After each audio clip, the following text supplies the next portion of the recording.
Hi நண்பா, இந்த ஒரு வீடியோவில் தக்லைஃப் திரைப்படத்திற்கு கர்நாடகாவில் பல பிரச்சனைகள் போயிட்டு இருக்கும் நிலையில் தற்பொழுது தமிழக ரசிகர்களுக்கு வந்து பார்த்தீங்கன்னா செம்ம ஹாப்பியான ஒரு அப்டேட் வந்து வெளியாகி இருக்குது.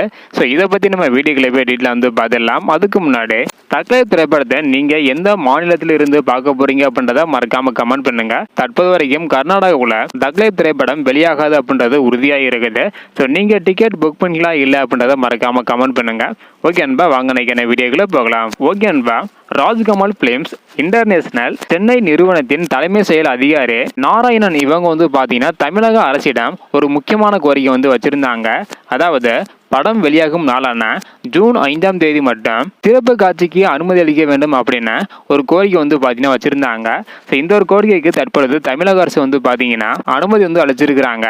அதாவது தமிழ்நாடு முழுவதும் உள்ள அனைத்து திரையரங்குகளிலும் ஜூன் 5ஆம் தேதி ஒரு நாள் மட்டும் சிறப்பு காட்சியினை வெளியிடலாம் அப்படின்னு சொல்லியிருக்கிறாங்க. அது மட்டும் இல்லாம இந்த ஒரு சிறப்பு காட்சி காலை 9 மணிக்கு தொடங்க போகுது. அது மட்டும் இல்லாம ஒரு நாளைக்கு வந்து பாத்தீங்கன்னா 5 காட்சி வரை திரையிடலாம் அப்படின்னு சொல்லியிருக்கிறாங்க. ஸோ 5ஆம் தேதி மட்டும் 9 மணிக்கு தொடங்கி நள்ளிரவு 2 மணி வரை படத்தை திரையிட அனுமதி வந்து அளிச்சிருக்கிறாங்க. ஸோ இது கமல் சார் ஃபேன்ஸ் எல்லாருக்குமே செம்ம ஹாப்பியான ஒரு அப்டேட் வந்து பாத்தீங்கன்னா இருக்கும். ஸோ நீங்க படம் பார்க்க எவ்வளவு ஈகரா வெயிட் பண்றீங்க அப்படின்றத மறக்காம கமெண்ட் பண்ணுங்க. ஓகே அன்பா, தேங்க்யூ.